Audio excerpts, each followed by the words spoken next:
دین اسلام را بالای همه ادیان خدایا پر قوت و پر عزت نگه بدار و خدایا صف مسلمان ها را در روی دنیا زیاده بگردان و دین اسلام را پروردگار بالای همه دینهای منسوخ شده غالب و استوار نگه بدار و خدایا رهبریت که بالای سر ما و شماست توفیقشان خدایا رفیق بگردانی، عمر دراز و تنی صحت خدا نصیبشان بگرداند و این تاجیکستان ما را خدایا در بین همه دولت ها چه از جهت فرهنگ و چه از جهت دینداری و چه از جهت اقتصاد خدایا شهرتمند بگردانی.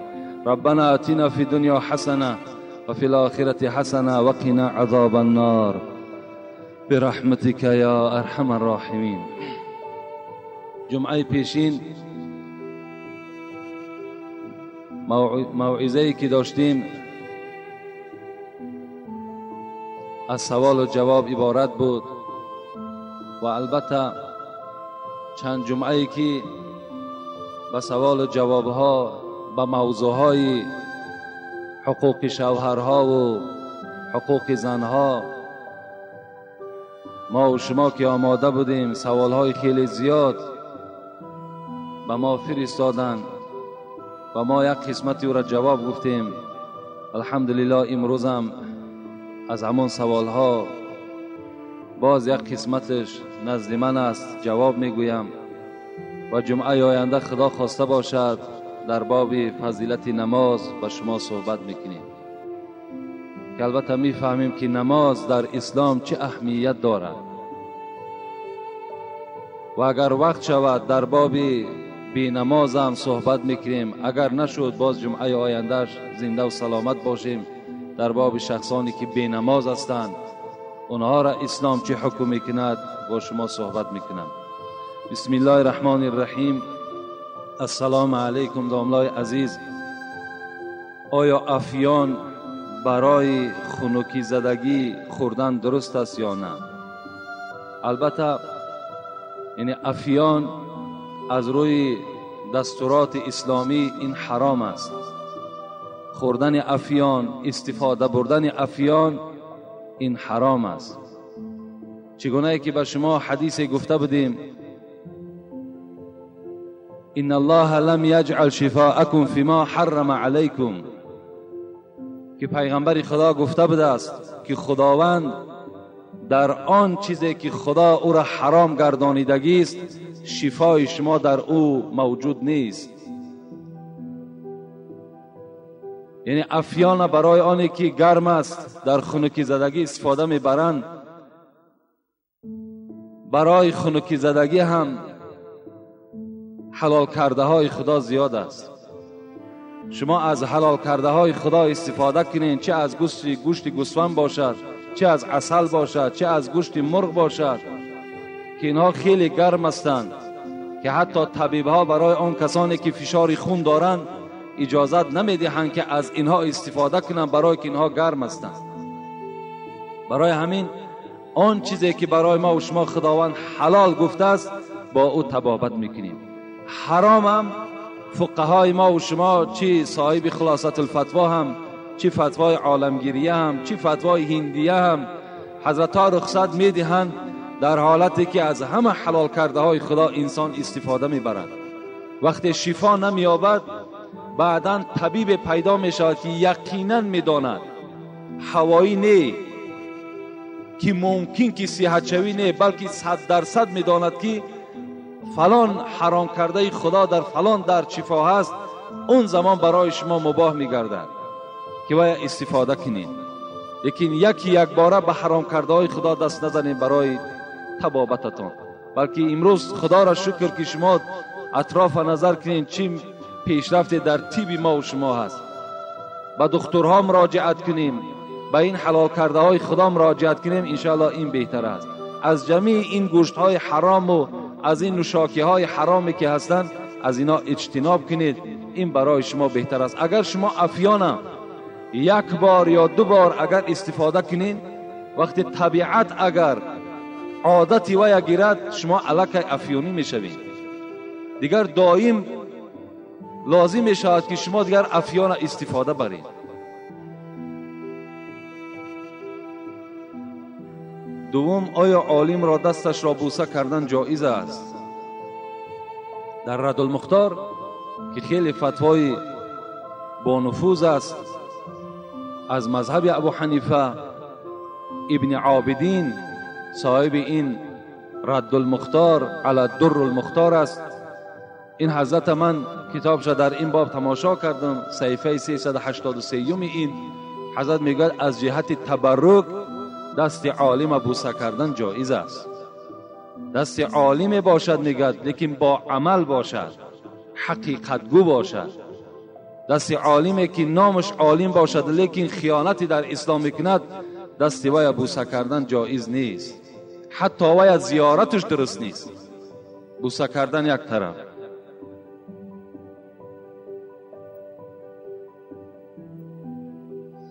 السلام علیکم و رحمت الله و برکاته. بعد سلام، خدا شما را نگه دارد داملای عزیز. آیا داملا اگر نکاح را در غیر روز چهارشنبه کنی درست است یا نه؟ یعنی نکاح چگونه که ما و شما امروزها نکاح میکنیم، فرزندای خدا در روز چهارشنبه نکاح میکنیم، لیکن این امر نیست. در اسلام از خداوند و پیغمبر چنین امر نه آمده است که شما فرزندان خدا یا خودتان در روز چهارشنبه نکاح کنین. این گونه امر در کتاب نه آمده است. اگر چند بعضی روایت ها هست که فاطمه را در روز چهارشنبه نکاح کردند و دیگر، لیکن اینها دلیل نمیشوند که در روز چهارشنبه باید که نکاح صورت گیرد. بلکه من چی گفتنی هستم؟ من به خدا قسم، از خدا چیزی پیش نیست، قسم به خدا این کفارت دارد. من میخواهم که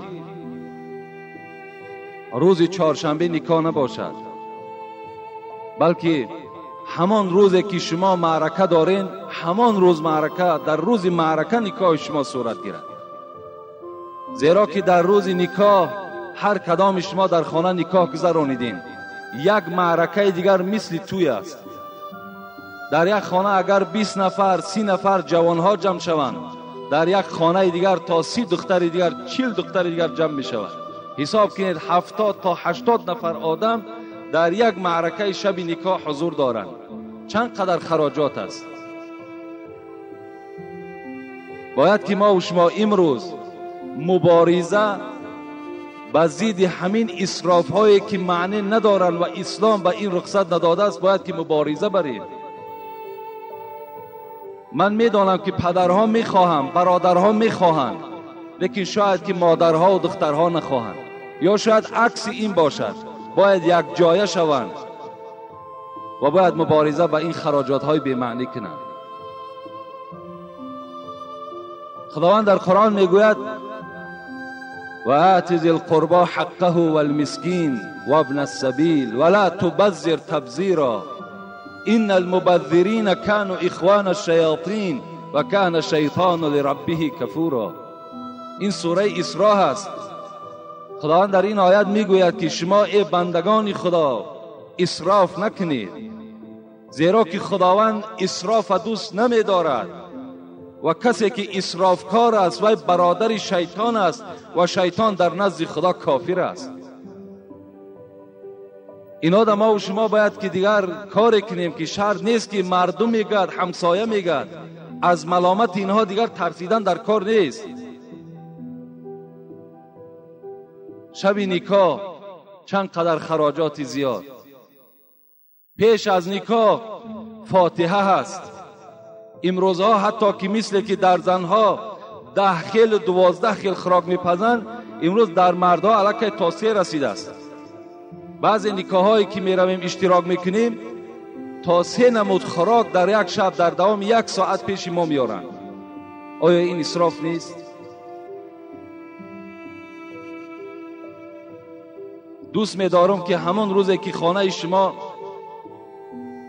با همین کلابی تازه خود ما میگیم اوسقال وقتی که میآید، کیلینگیر وقتی که میآید، همان دختردار باید چیکار کند؟ دختردار باید قبول کند. بهترین صورتش با او صحبت کند. از بس که پیغمبر خدا گفتن النکاح رق فلینظر احدکم این یضع کریمته. نکاح به منزله هست که گویا که این زن غلام مرد می شود. از این خاطر شما نظر کنین که آیا دختر را در کی می دهین؟ پیغمبر گفتن یعنی برای آنه که ما فهمیم که بچه این اوسقال چگونه بچه است. آیا بچه نمازخوان است؟ آیا بچه بی ترتیب است؟ آیا بچه با ترتیب است؟ برای این باید یک مهلت دهیم. 1 هفته مهلت می دهیم برای فکر. یک هفته مهلت برای فکر. امروز الحمدلله که ترقیات در تلفن شده است. شرط نیست که وای باز بار دیگر دعوت کنه، وای باز خرید کنه و باز خانه ما و شما بیاید. برادر مؤمن برادر مؤمن گفتند معناش این است که یعنی برادر در روزهایی که سختی دارد، وزنینی دارد، باید ما دستگیری کنیم، نباید تله و تاراج کنیم. با واسطه تلفن میگیم، وقتی پرسیدیم احوال همه را فهمیدیم، معقول است میگیم معقول شد، معقول نشد میگیم فرزند شما معقول نشد. دیگه وای سرگردان کردن لازم نیست. وقتی اگر قبول کردیم همون قده باید چیکار کند؟ با همراهی همون زنش یا یگان فرزندش یک بیگار اختیار میکنن میآیند در خانه ما و شما چیکار میکنیم؟ یک روی خط برای همون معرکه و برای همون مهر زن جدا میکنیم. نه مهر مشکل، نه مهر وزنین. حتی یک جوان میگوید که وقتی ما خانه یک دختر را بسیار مادرم دوست میداشت اختیار کردیم تا که از اون خانه اون دختر را کلین گیریم. وقتی خانه دختردار رفتیم گفت که همون $200 توی همون حافظ ها میشید است، همون پول حافظ ها را بتیم. این خیال در گردن اونها بار کردن در کار نیست.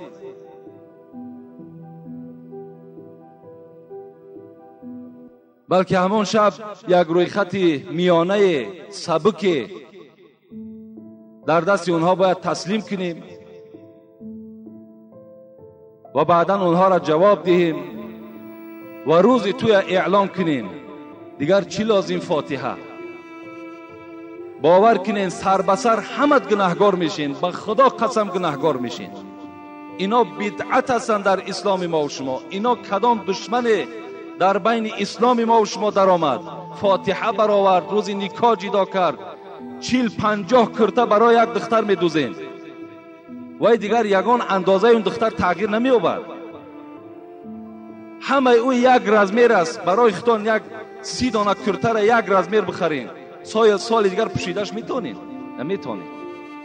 20 روی مال، 30 روی مال در یک بند کشال کردگی هستند. اینا چی در کار هستند؟ اینقدر اسراف برای کی در کار است؟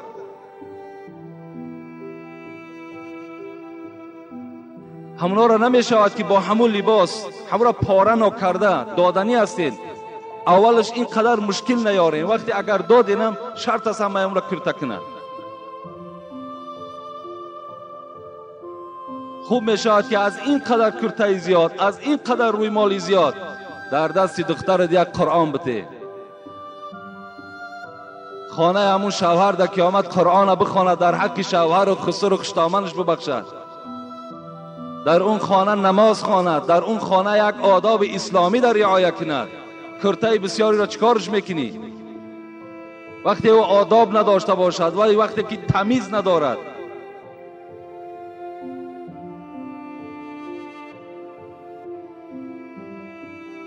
از این خاطر روزی چهارشنبه شرط کرده نشده است.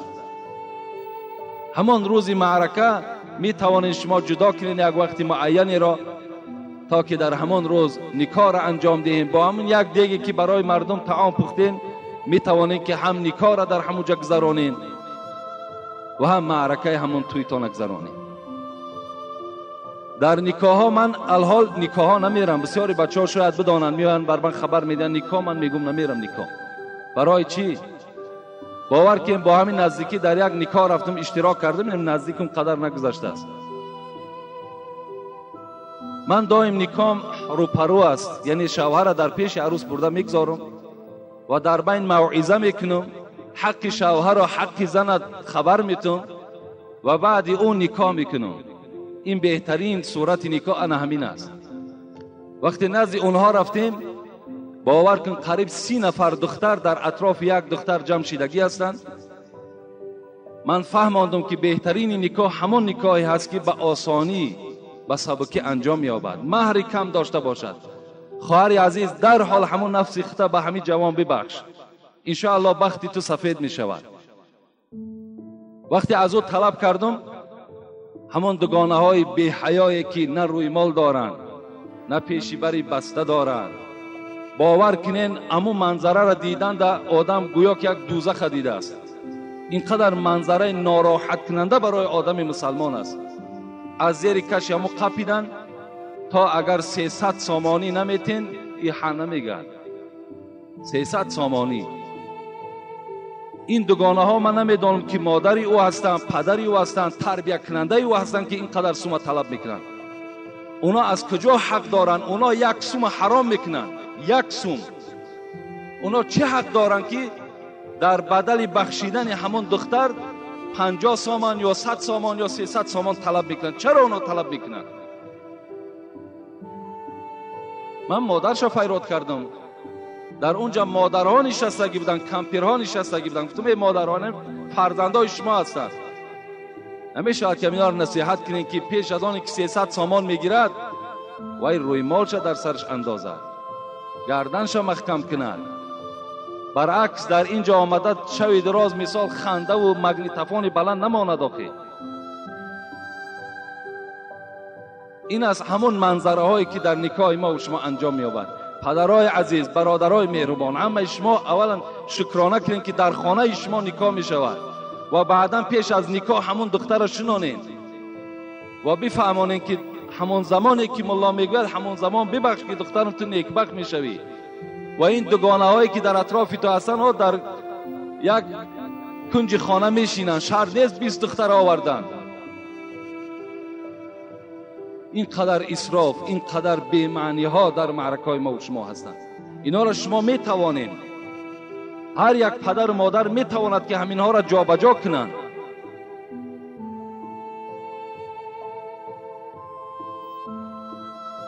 السلام علیکم داملای عزیز. یکی از پسران همین شهر کولاب باستانی می باشم. استاد، من میخواهم یک چیز را فهمم. حافظی کردن شخص در نزد خداوند گناه است، یعنی کسب حافظی؟ از امین جان مقیموف. یعنی اسلام حرام میگرداند همون حافظی را که از وی هیچ منفعت نباشد. یعنی شنیدن چنین سرودهایی که تماما به انسان فایده ندارد، یگان پند آمیز نیست، یگان نصیحت آور نیست، اینها را شنیدنش اسلام حرام میداند.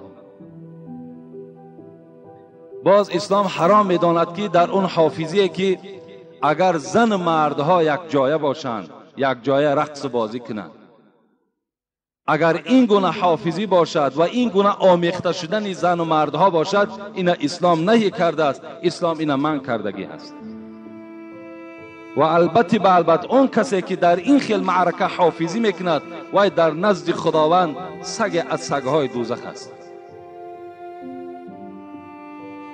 که وقتی که این معرکه فسق و فساد وی تشکیل کننده هست، چگونه که یک آدم برای نوحگرها، یعنی برای آن کسانی که در مرده ها گریه میکنند، برای اونها طعام میدهد تا که اونها قوت پیدا کنند، در این گناهکار میشود. این گونه اون حافظهایی که زن مردها را یک جا میکنند، مست الست یک جایه میکنند و خود اساسگذار این معرکه هستند، اینا در نزد خدا البته مسئول و گناهکار هستند. لیکن حافظی باشد که دخترها به خودشان مثال یگان رقص و بازی دارند، خواب شیرخوانی دارند، گفت و شنید دارند، این اسلام من نمیکنه. که وقتی دخترها بین خود باشند، مردها بین خود باشند، اینا را اسلام هیچ وقت من نمیکنه. مگر اسلام ضد همون معرکه و حافظی است که اگر زن و مردها آمیخته باشند یک جای رقص بازی کنند. در مسئله ها چی خلاصت الفتوا، چی در المختار، چی فتوای بزازیه، چی فتوای هندیه، میگوید که وقتی که اگر شما میشنوین که در فلان معرکه این گونه عرارت شدن زن مرد است یا دادن عرق است، وقتی شما را دعوت کردن دعوت رد کنید، در این دعوت قبول نکنید. اگر چند رسول اکرم میگوید ای تو دعوت اذا دعیتم، هر جا که شما را خواندن در گردن شما واجب است که اون خانه دا حاضر شوین، لیکن این گونه معرکه باشد اسلام رخصت نمیدهد که شما در اون معرکه اشتراک کنید که شما گناهکار میشوید. حتی مخصوص در المختار میگوید که پیشواها، کسانی که مردم اونها را میشناسد، اینها تماما حقوق ندارند که در این معرکه ها اشتراک کنند. یکی مبادای میگوید که از رفتن پیشوا اگر همون معرکه به معرکه اسلامی مبدل گردد، این حالت در اسلام رخصت میدهد که همون پیشوا رفته در اون معرکه اشتراک کند.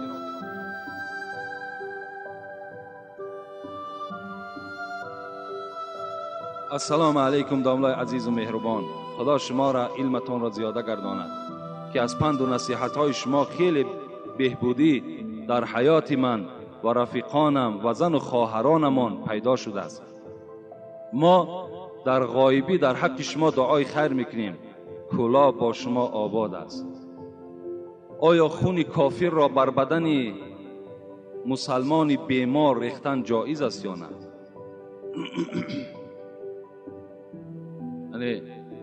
مولانا مفتی محمد شفیع در فتوای محمودی این مسئله را میارد که اگر علاجش باشد خون مسلمان در خون کافر در مسلمان نریزیم، اگر علاجش باشد. لیکن اگر علاج نباشد و غیر همون خون کافر دیگر هیچ خونی نیست که مثال در همین بیماری مسلمان مثال ریزن، این حالت دا می توانید که شما همون خون کافر را آورده در بدن مسلمان بریزید. اگر علاجش باشد چیکار کردن در کار؟ پرهیز کردن در کار، استفاده کردن در کار نیست. انگشتری آهن برای مرد و زن درست است یا نه؟ اگر انگشتری از طلا باشد، از آهن باشد، از مس باشد، اینها برای مرد استفادهش حرام است. برای مرد انداختن انگشتری طلا یا گردنبند طلا یا ساعت طلا یا انگشتری که از آهن است یا از میس است، اینها را حرام است در اسلام انداختن اینها. در این باب هم حدیث های پیغمبر وجود دارد. صاحب فتوای درالمختار میگد که مگر اجازت است برای مرد اینکه انگشتری از نقره استفاده کنند، لیکن همین انگشتری نقره را عکس انداختن انگشتری زنها استفاده کند.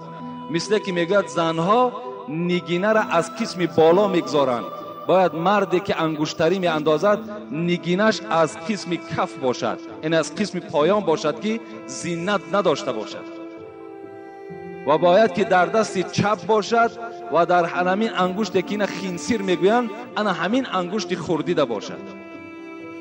و حتی بیچاره مجتهدای ما و شما، فقیهای ما و شما گفتن که از 4 گرم و 860 میلی گرم دیگر یعنی کلا نباشد، یعنی چله های بسیار کلان مثال بدوایمه نباشد، همون نقره هم که باشد 4 گرم و 860 میلی گرم وزن داشته باشد.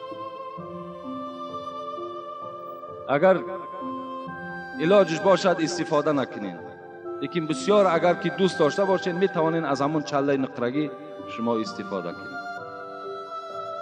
السلام علیکم بهترین واعظ اسلام که از شما فقط حقیقت اسلام را میشنویم و خداوند شما را از همه دشمنهایتان نجات دهد و بدگویان شما را و بدخواهان شما را خدا ناامید کند. آمین یا رب العالمین.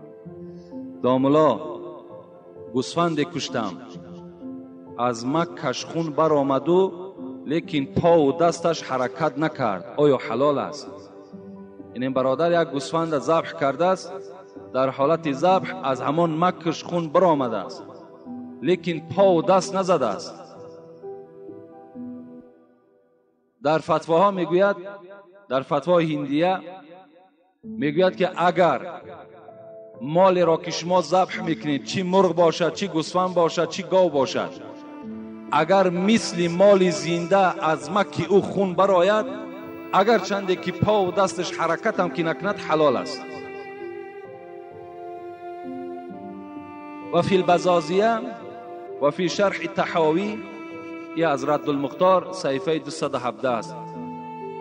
خروج الدم لا يدل في الحياة إلا إذا كان يخرج كما يخرج من الحي عند الإمام وهو ظاهر الرواية. انا ظاهر روایت میگوید همین است که یعنی برآمدن دم، برآمدن خون، این دلالت نمیکند میگوید بر حیات همون حیوان، مگر هر وقتایی که خارج شود همچون که خارج میشود از زنده. یعنی اگر مابادایی که شما مالا میکشین خون میریزد، میگد این ریختن خون دلالت ندارد که وای مال زنده بود، بلکه اگر مثل مال زنده با همون یک شست و فشاری که از مکه او میپرد ان همون خیل اگر جدا شود، این حالت اگرچه دست و پای اون حیوان حرکت هم که نکند، این حیوان حلال است. فهمیدین نه صورت مثلا؟ السلام علیکم داملای بهترین برای من و بلند بردارنده نام کلابشهر ما، آیا کدام اعضای حیوان حرام است و چند تا هست و در کدام کتاب هست؟ التماس با من خبر دهید. یعنی چند اعضا، چند عضو حیوان حرام است.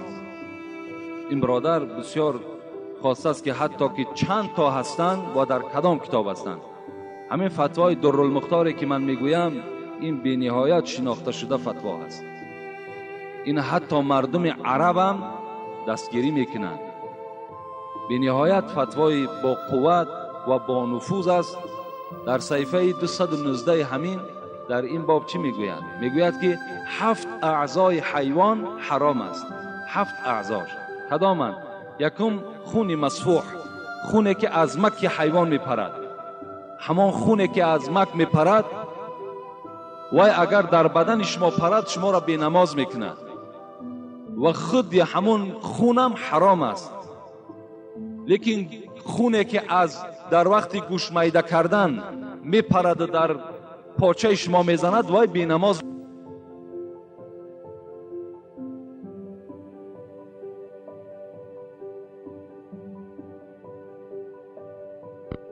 چیزی که حرام است از حیوان خون مک. دوم آلت نرینه حیوان، اینم حیوان آلت نرینش حرام. سوم آلت حیوان مادینه، آلت همون حیوان مادینه هم سیم حرام. چهارم مایه او، مایه حیوان نرینه، چه آلتش چه مایه هر دوش حرام هستند. 4 تا. پنجم مسانه، یعنی مسانه همون ششدان میگیم و ششدان میگن، یعنی همون جای خچک، جایی که پیشاب همون حیوان جمع میشود. این پنجم چیزی که حرام است. ششم تلخه، تلخه در وجود حیوان بودن. هفتم غدک، غدک هایی که در داخل همون حیوان وجود دارد، انا همین ها حرام هستند. انا 7 اعضایی که در حیوان حرام است، انا همین ها است، دیگرش حلال است.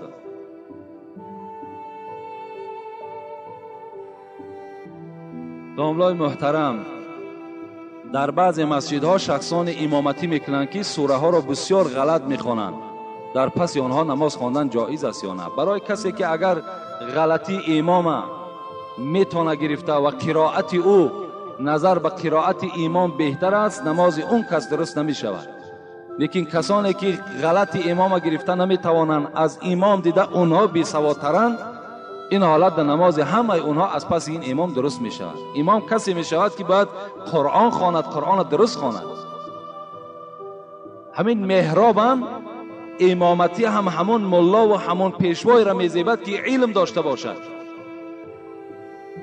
شرط نیست که وای باباش ایشان بود و باباش شیخ بود و آتش ملا بود گفته وای پیش آورده در محراب گذاشتن در کار. محراب گفتن، محراب جای حربی با شیطان است. اینجا ارزنده کسی هست که باید که حقیقت اسلام میگد و کسی است که در اسلام خدمتگار است و کسی است که علم دارد. صاحب مختصر میگوید و الاولا بالامامتی اعلم بسنتی ثم الاقرب ثم الاسن.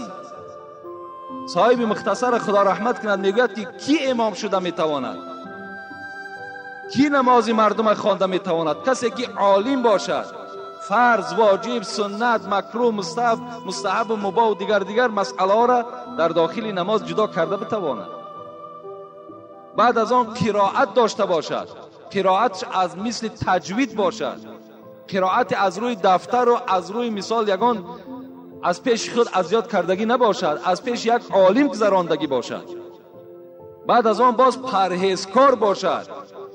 اینها می توانند که امامتی کنند.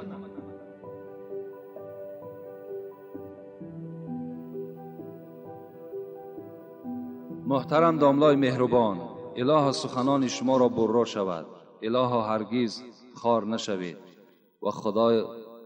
و از خدای خود طلب میکنم.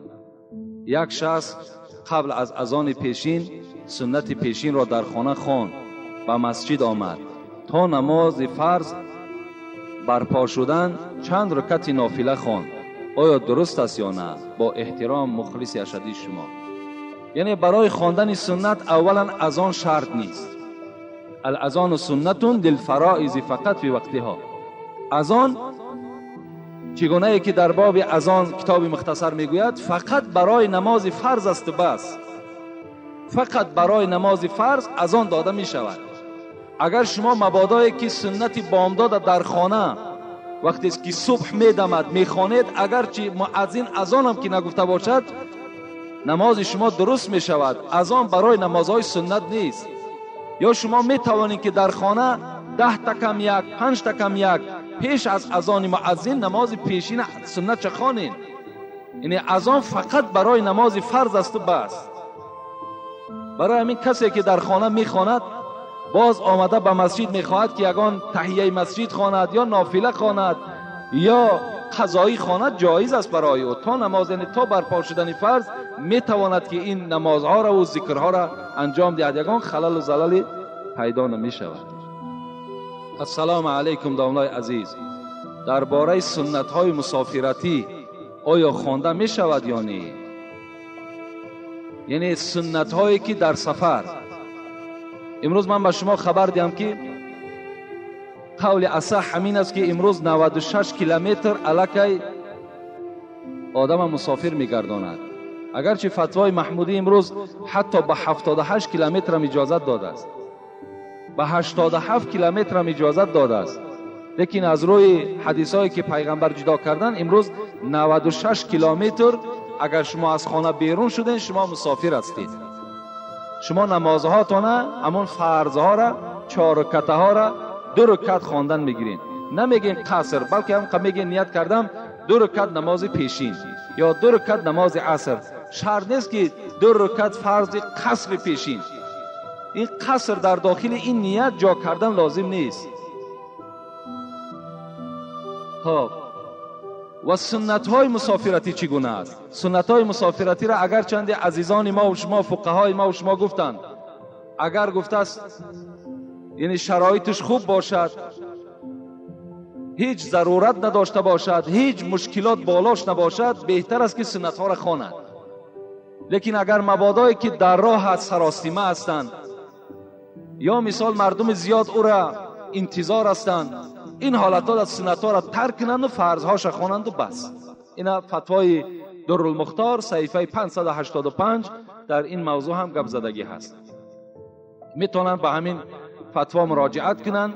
یعنی حالتی ضرورت باشد، حالتی باران است، حالتی خنکی است، حالتی است که شما در اتوبوس نشستگی هستین، خب این حالت های در سمالیات سوار هستین، در پاییز سوار هستین، این حالت ها میتونین شما همون فرض هاش انجام دین. 3 رکعت فرض شام مثل خودش میستد، 3 رکعت وتر واجب مثل خودش میستد، فقط سنتاش در این حالت شما ترک میکنین. لیکن اگر حالت های خوب باشد، خانه داشته باشین، این حالت ها در سنت ها را خوانیم، بهتر است، عبادت است. السلام علیکم و رحمت الله و برکاته. التماس به این سوال من جواب دهید. دو جوان پسر و دختر می تواند که به رازیگی پدر و مادر نکاح کنند. امروز در همین شرایط ما نمی توانند. امروز بهتر و خوبتر همین است که کدام پسر و کدام دختری که به شوهر می براید یا زن می گیرد باید که رخصت پدر و مادر باشد. این رخصت پدر و مادر وقتی که رضاگی خداوند رضاگی پدر و مادر باشد، پس آیا برای دختر برای فرزند رضاگی پدر و مادر لازم نیست؟ آیا وای بیچاره 17 سال 18 سال این فرزند تربیت میکند با امیدی که مثال فرزندی خودش نکاح کند، فرزندی خودش مثال خانه‌دار کند، از اونها مثال خدمت چه از فرزندای او چه از فرزندش بیند، این چی است که مثال پدر و مادر درک ندارد و نکاح میکند زندگی میکند. از این خاطر بهترین صورتش این است که با رضاگی پدر و مادر باشد، بی رضاگی پدر و مادر نکاح نکنید، زیرا که اون بخت هم نمی شود و حیات هم نمی شود.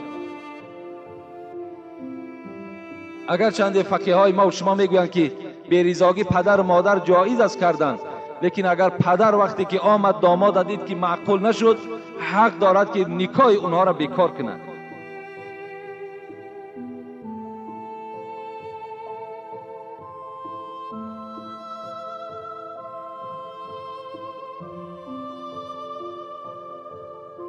السلام علیکم داملای عزیز. من یکی از جوانهای کمبغل از شما خواهش برادری دارم که از گناههای خود پشیمانم و به نام پاکش قسم دعا کنید که گناه مرا خدا یکتا ببخشد و هیچگاه دیگر گناه نمی کنم.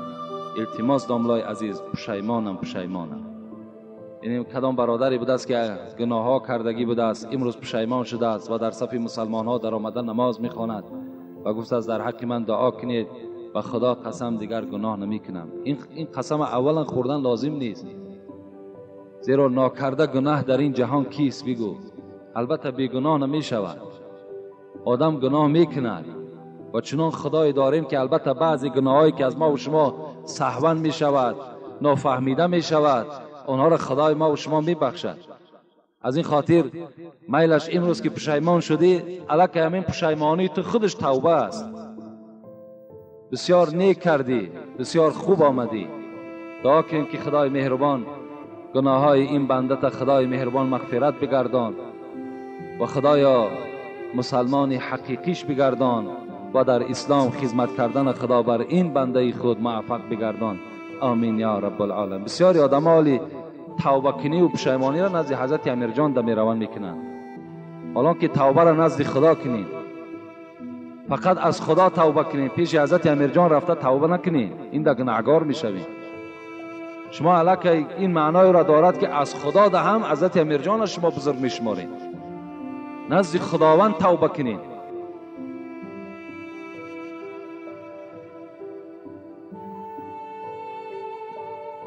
السلام علیکم بابای حاجی، خدا شما را نگهبان باشد. الها هرگز درد سرتان را نبینید. با احترام یک مخلص شما. از زن حرام پسرها به دنیا می آید و آنها می خوانند و ملا می شوند. آنها خودشان نمی دانند، لکن پیش در آمدن نماز جمعه را خواندن آیا اسلام برای اینها رخصت می دهد؟ البته رخصت می دهد. ما گفتیم که این فرزندی که از زنا تولد می شود و هیچ گناه ندارد، این خداوند در روز قیامت هم معاقبش نمی کند، عذابش نمی کند که تو از حرام تولد شدی، بلکه حرامی و بدبخت همون پدر و همون زن و همون مردی که این فرزند به دنیا آوردن، اونها بدبخت هستند، اونها در نزد خدا گناهگار هستند. این فرزند هیچ گناهی ندارد. این فرزند حقوق دارد که چی نماز جمعه باشد، چی نماز عید باشد، البته پیشوا شود، باکی ندارد اگر علم داشته باشد. مرد مرد در وقت ترکش برای خیر خدایش حق جدا کردن را شریعت اجازت می دهد. آیا برادر را یا پسرش را باید خیر احسان کند؟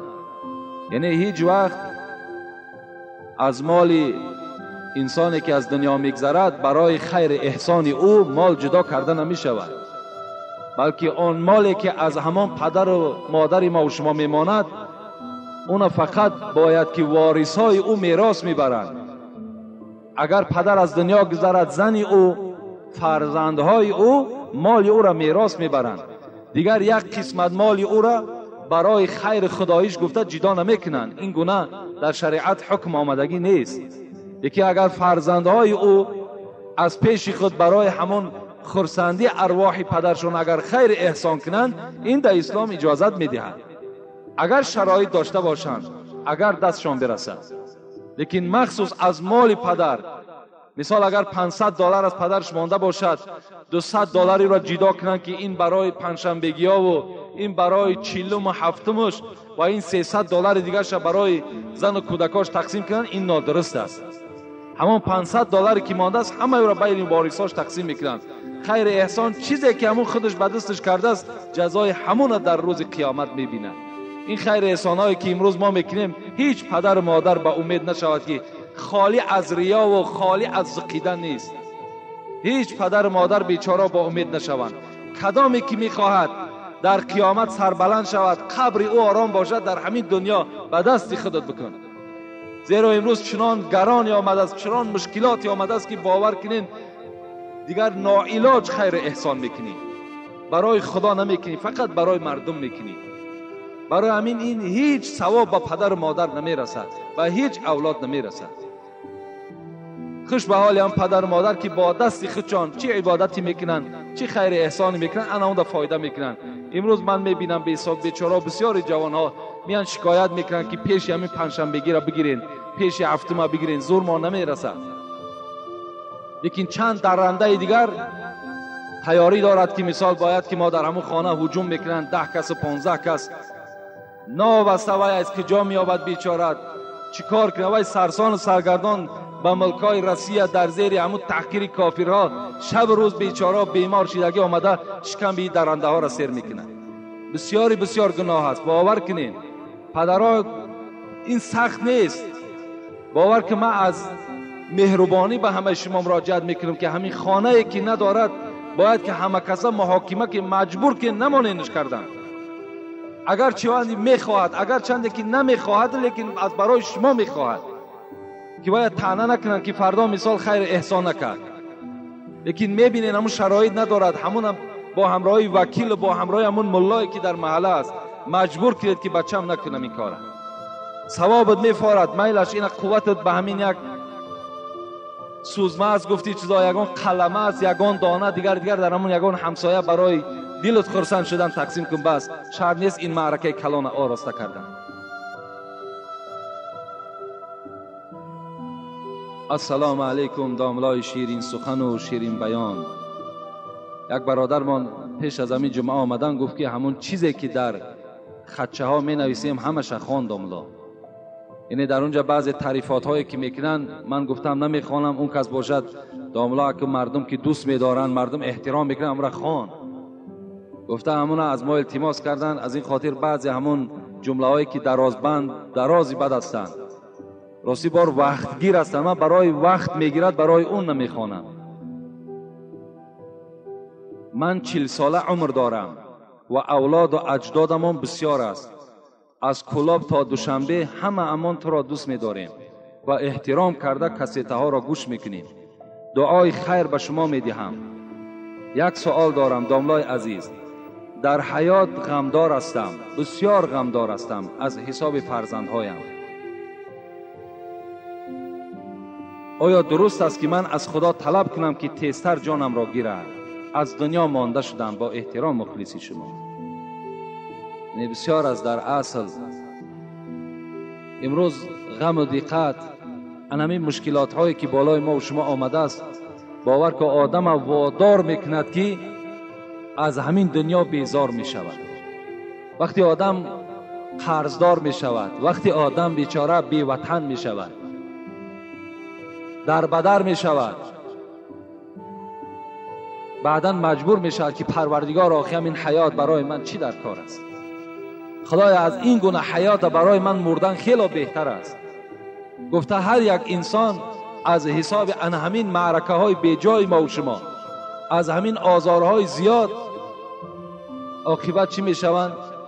دلمانده دنیا می شوند. اگر چند این برادر شکایت دارد که از فرزندهایم که فرزندهاش از دنیا می گذشته است، و هرچی تلاش دارد صاحب فرزند نمی شود. فرزندای بوایش هم از دنیا گذشتند، بسیار غمدار بوده است. لیکن من چی میگویم؟ تمنای مرگ پیغمبر خدا میگوید که راوی این حدیث هم ابو هریره است و لفظ بخاری هم است، حدیث متفق علیه هم است که رسول اکرم میگوید لا یتمنى احدکم الموت. هیچ بنده خدا حقوق ندارد در دنیا که آرزو کند که خدایا جان مرا بگیر. تمنا و آرزوی مرگ هیچ کدام ما و شما نداریم. خداوند این حقوق به ما و شما نداده است که شما از آن جهت که غمدار هستین، بیمار هستین، در بدر هستین، بازم این از خدا باز طلب کن که خدایا جان مرا بگیر. این در شما حقوق ندارین. زیرا پیغمبر خدا در دوام این حدیث چی میگوید؟ اما محسنا فلعله یزداد اما مسیئا فلعله یستعتب. اگر نیکوکار باشید شاید که نیکی های شما باز به مردم برسد. شما آرزوی مرگ نکنید. نگاه اگر ممکن که شما را خدا فعل خوب داده است، از فعل خوب شما چندین آدم دیگر بهره‌ور شود. شما نیکوکار باشین، از نیکی های شما چند آدم دیگر باز استفاده برد. اما مسیئا، اگر شما بدکار باشین شاید این که به سوی خدا توبه کنید. یعنی هیچ وقت مرگ شما طلب نکنید. عزیزان خدا در شعرها میگویند که هر درد و بلایی که از آسمان فتد اول به لوح سینه صاحب دلان رسد. هر بلا، هر غم، هر مشقت، هر بیماری که خداوند از آسمان و می پرتاید، عزیزان ما و شما میگویند که اول به لوح سینه صاحب دلان رسد. اول وی در خانه میزند که وی خانه نمازخوان هستند، با حیا هستند، خانه هست که شب خیز هستند، خانه هست که دائم به عبادت هستند، خانه هست که دائم در عبادت مشغول هستند. انا بلا اولین بار در انمیخ خانه ها مهمان می شود. از این خاطر من چی میگویم؟ من میگویم که این برادری که در این غم و دقت گرفتار است، تو هم یکی از بنده های نیکبخت خدا بدهی. انشاءالله این غم و دقت تو همه دور می شود. این دنیا اونقدر دنیای نیست. انشاءالله در پیش شادی های زیاد داری. در قیامت انشاءالله گردن تو بلند می شود. این فرزندایی که از تو میگذرن همه اینها شفاعت کننده تو در روز قیامت می شود. خدا رحمت کند. امام عبدالله ابن عباس در کتابا حکایه میکنن که چند وقت بیچاره خانه‌اش آمده بود. مثل همین فرزندای ما و شما که سرسان و سرگردان بیچاره ها، زنها و کودک ها را پرتافته و برای پنجشنبگی آتش و برای هفته آتش دیگر نه روسیه مانده است نه دولت های خارجه مانده است، در بدر شدن. عبدالله ابن عباس هم چند مدت بیچاره از خانه دور شده است. فرزندهاش یاد کرد، بار میگوید بعد به خانه آمد. بالا یک اسب میگد سوار بود عبدالله ابن عباس. از یک جویبار میگد اسبش گذشت کرد. از اون جانب یک مرد از همون همسایه‌داری هاشان پیش راه عبدالله را گرید.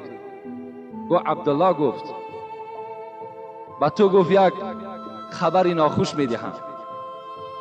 حضرت عبدالله غمگین شدن، گفتن من چند مدت نبودم، این چی خبر باشد؟ گفت همان فرزند دوستداری که تو داشتی از دنیا گذشت. عبدالله که چند مدت فرزند ندیده بود. فرزند این میوه دل است. فرزند بی نهایت شیرین است. حضرت در حال از پایان شدن میگه دو جای نماز پرت افتن، دو رکعت نماز خواندن.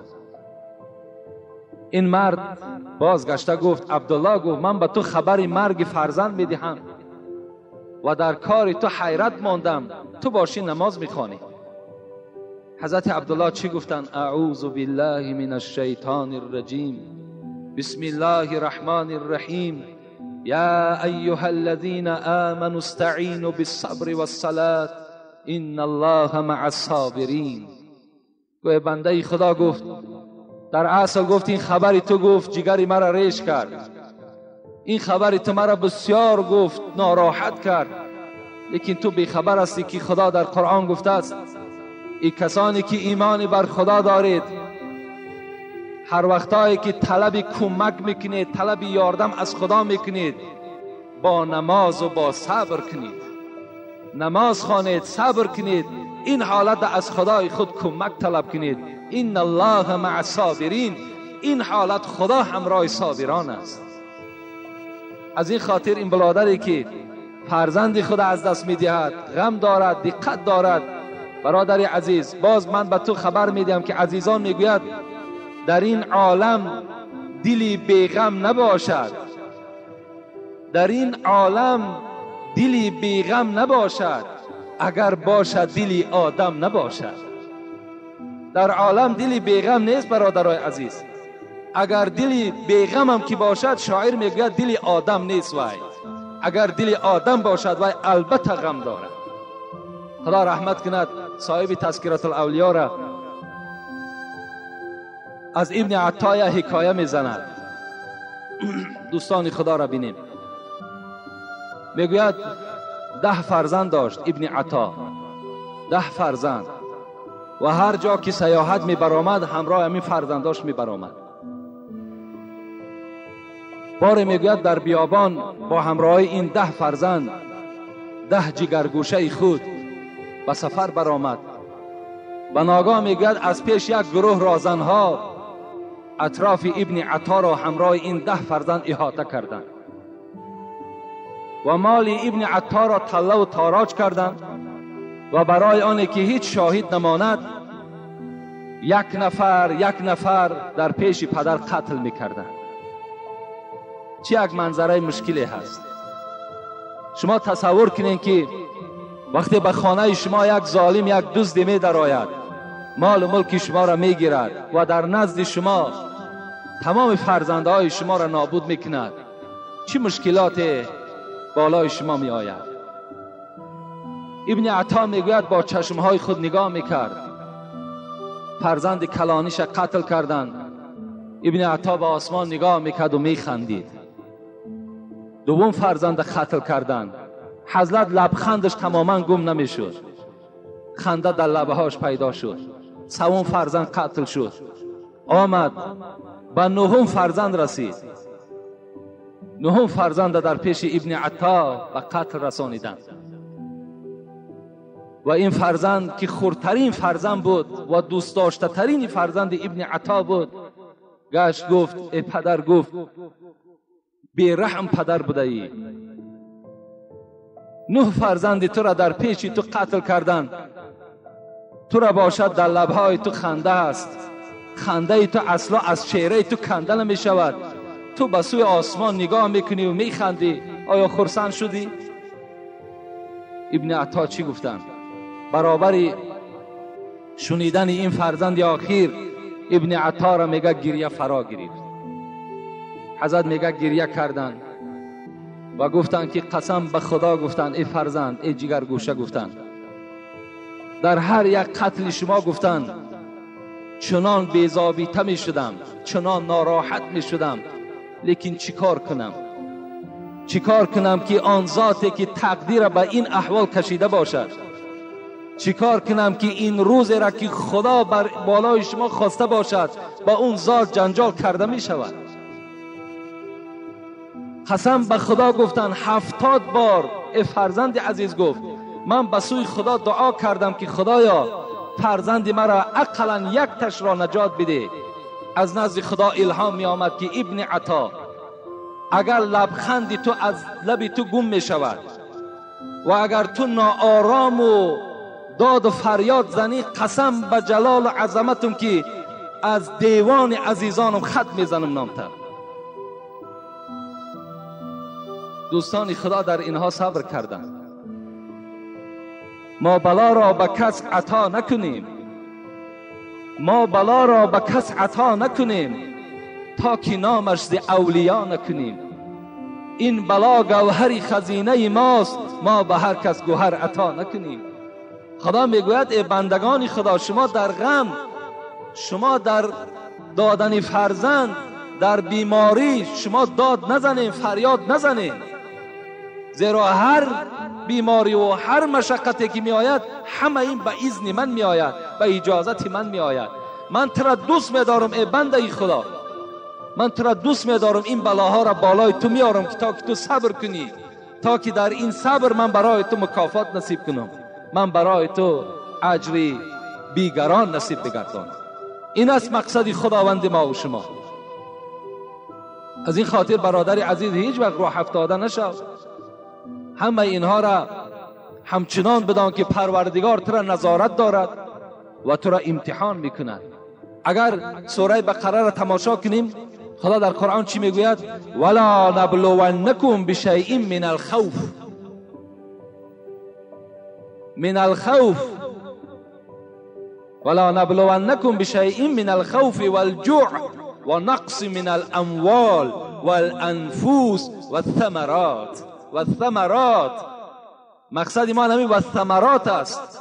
خدا میگوید